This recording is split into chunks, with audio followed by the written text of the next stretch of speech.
নমস্কার বন্ধুরা, সোনিয়া ক্লাসরুম চ্যানেলে তোমাদের সকলকে স্বাগতম। শিশুদের বিবেকানন্দ বইটি পড়াচ্ছিলাম, তারই কয়েকটা গল্প আজকে আমি তোমাদের পড়াবো। প্রথমে এখানে আছে সত্য পরীক্ষা।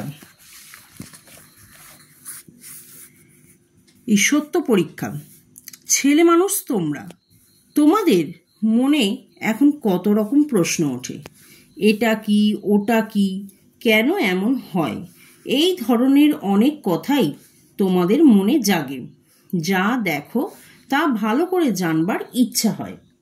এটা খুব সত্যি যে তোমরা ছোটরা যা কিছু দেখো সে সম্পর্কে আরো কিছু জানার ইচ্ছা তোমাদের হয়, আর সেটাই এখানে বলেছে।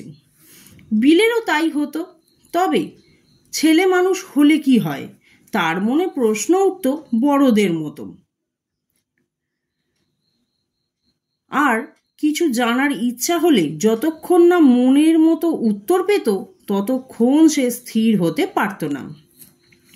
বাড়িতে অনেক লোক আসে, তাদের জন্য বৈঠকখানায় অনেকগুলো হুঁকো পাশাপাশি সাজানো থাকতো। বামুনদের আলাদা হুঁকো, কায়েতদের আলাদা, মুসলমানদের আলাদা, এই রকম। বিলে একদিন এত হুঁকো দেখে জিজ্ঞাসা করলো, এত হুঁকো কেন? একটাতেই তো সবাই তামাক খেতে পারে। একজন বলল, তা কি হয়? এক জাতের লোক অন্য জাতের হুঁকোয় তামাক খেলে তার জাত যাবে যে। বিলে কথাটা বুঝতে পারল না। জাত যাবে আবার কিভাবে? অর্থাৎ তখন সমাজে কুসংস্কারের প্রভাব ছিল ভীষণ।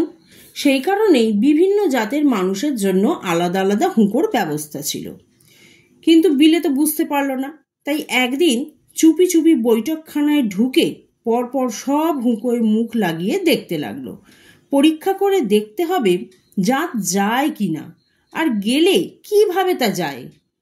বিশ্বনাথ দত্ত টের পেয়ে বিলেকে বিষয়টি বুঝিয়ে দিয়েছিলেন। ছেলেবেলা থেকেই সব কিছু নিজে পরীক্ষা করে দেখে নেবার ঝোঁক ছিল বিলের। এর থেকে বোঝা যাচ্ছে যে ছেলেবেলা থেকে কোনো কিছু বিষয়ে জানলে তা নিজে পরীক্ষা করে যাচাই করে না দেখলে তিনি কখনোই মানতেন না। চলো, আশা করি এই সত্য পরীক্ষা গল্পটা আমি তোমাদের বিষয়বস্তুটা বুঝতেও পেরেছ। আচ্ছা, এবার আমি পরের গল্পটিতে যাচ্ছি। বিলের পড়া। বিলের বয়স এখন 7 বছর। তাকে মেট্রোপলিটন স্কুলে ভর্তি করে দেওয়া হয়েছে। স্কুলে ভর্তি হওয়ার আগেও সে পড়াশোনা করত। একজন শিক্ষক এসে তাকে বাড়িতে পড়িয়ে যেতেন।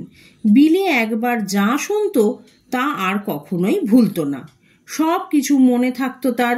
6 বছর বয়স হবার আগে সে রামায়ণ মহাভারতের গল্প, এমনকি একখানি ব্যাকরণও শুনে শুনে মুখস্থ করে ফেলেছিল। একজন আত্মীয় সন্ধ্যাবেলা কোলে বসিয়ে তাকে এইসব শোনাতেন।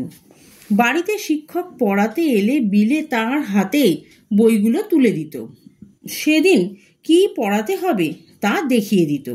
শিক্ষক যেন নিজে পড়া মুখস্থ করছেন। এইভাবেই বানান করে মানে করে সব পড়ে যেতেন। বিলে কখনো বসে কখনো বা শুয়ে তাই শুনত। তাতেই তার পড়া মুখস্থ হয়ে যেত। আলাদা করে পড়তে হতো না আর। কাজেই পড়া তৈরি করতে তার বেশি সময় লাগতো না। অন্য কাজের জন্য সে অনেক সময় পেত। গান বাজনা শিখত, লাঠি খেলা, ব্যায়াম, কুস্তি, ঘোড়ায় চড়া এসবও শিখত।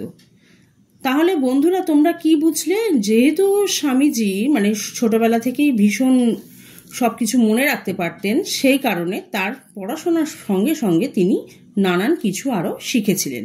আর সেই কারণেই বিশ্বনাথ তাকে একটা ঘোড়া কিনে দিয়েছিলেন। ভয় ডর একেবারেই ছিল না বিলের। সঙ্গীদের সে খুব ভালোবাসত। খেলার সময়, স্কুলে, আলোচনায় সব সময় সঙ্গীরা তাকে দলের নেতা বলেই মেনে নিত। চলো, এবার আমি পরের গল্পটিতে যাচ্ছি। এখানে আছে সাহস ও কর্তব্য নিষ্ঠা। বিপদের সময় বিলে মাথা ঠান্ডা রেখে কর্তব্য করে যেত। তার মানে কি? মানে হচ্ছে মানুষের জীবনে বিপদ আসবে, তবে তখন থামলে চলবে না। মাথা ঠান্ডা রেখে সেই সময় সমস্যার সমাধান নিজেকেই বার করতে হবে। বিলের বাড়ির কাছে একটা ব্যায়ামাগার ছিল। সঙ্গীদের নিয়ে বিলে সেখানে ব্যায়াম করত। সেখানে একবার একটা দোলনা খাটাবার জন্য কয়েকজন সঙ্গীকে নিয়ে বিলে কাজে লেগে গেল। কিন্তু দোলনার খুঁটিটা খুব ভারী। অনেকক্ষণ চেষ্টা করেও তারা সেটা তুলতে পারল না। রাস্তায় দাঁড়িয়ে অনেকেই ছেলেদের এই কাণ্ড দেখছিলেন।